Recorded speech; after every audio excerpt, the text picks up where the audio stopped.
Salve a tutti e bentornati a questo nuovo incontro con le pillole di Book2Me che facciamo ormai spesso e volentieri, quasi, non dico quotidianamente, ma ci siamo quasi, nello spazio della Libreria Verso qui a Milano. E oggi abbiamo un ospite di rilievo perché viene anche da fuori. Abbiamo Luc Lang. Salve, come sta? Salve, va bene. Allora, andiamo a parlare un po' italiano e un po' in francese. Sì. Le chiedo pietà subito per il mio francese, mais nous allons faire quelque chose pour les amis qui sont ici. Posso capire l'italiano, ma per parlare In francese mio. brutto, è meglio in francese, scusi. No, grazie di aver accettato il nostro invito. Merci beaucoup pour être ici. Et aujourd'hui, nous allons parler du livre Racconto della lotta, Cliché Editore.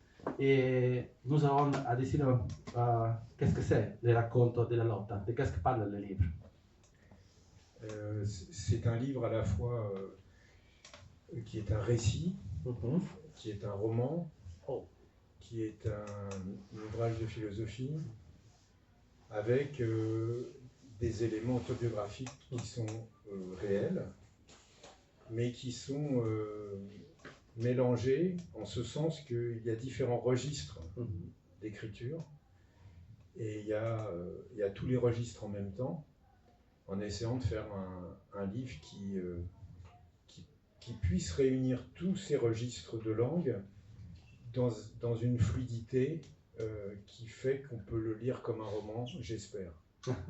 Est-ce que nous pouvons dire que ça c'est le livre de votre vie? Parce que c'est une autobiographie, mais c'est le livre où nous pouvons lire vraiment qui a Luc Lang. Peut-être?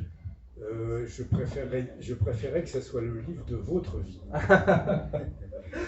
Pourquoi? Parce que je pense que la littérature, en fait, propose au lecteur de lire sa propre vie.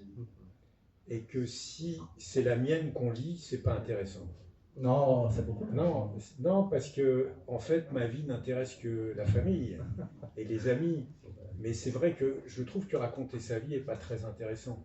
Il faut arriver à ce que ce matériau qui est sa vie devienne la vie des autres.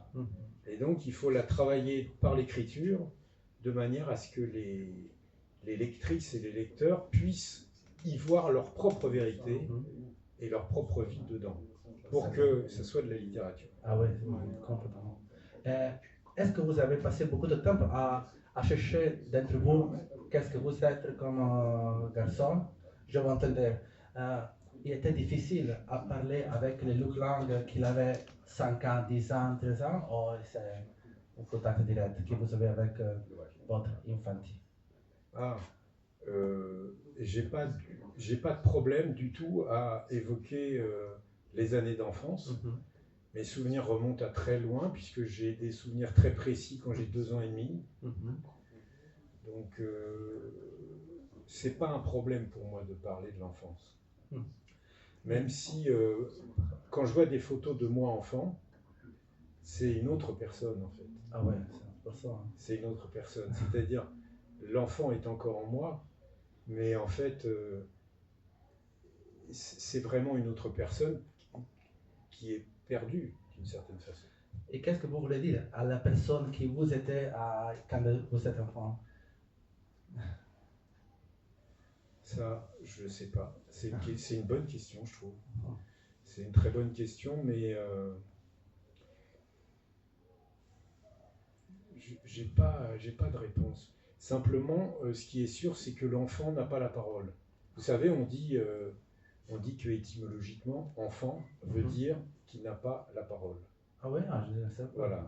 Infant, c'est étymologiquement, c'est la personne qui n'a pas la parole, puisqu'il est trop petite. Et sans doute que c'est la caractéristique de l'enfant, c'est de ne pas pouvoir énoncer, de ne pas pouvoir exprimer les choses les plus fortes qui nous traversent.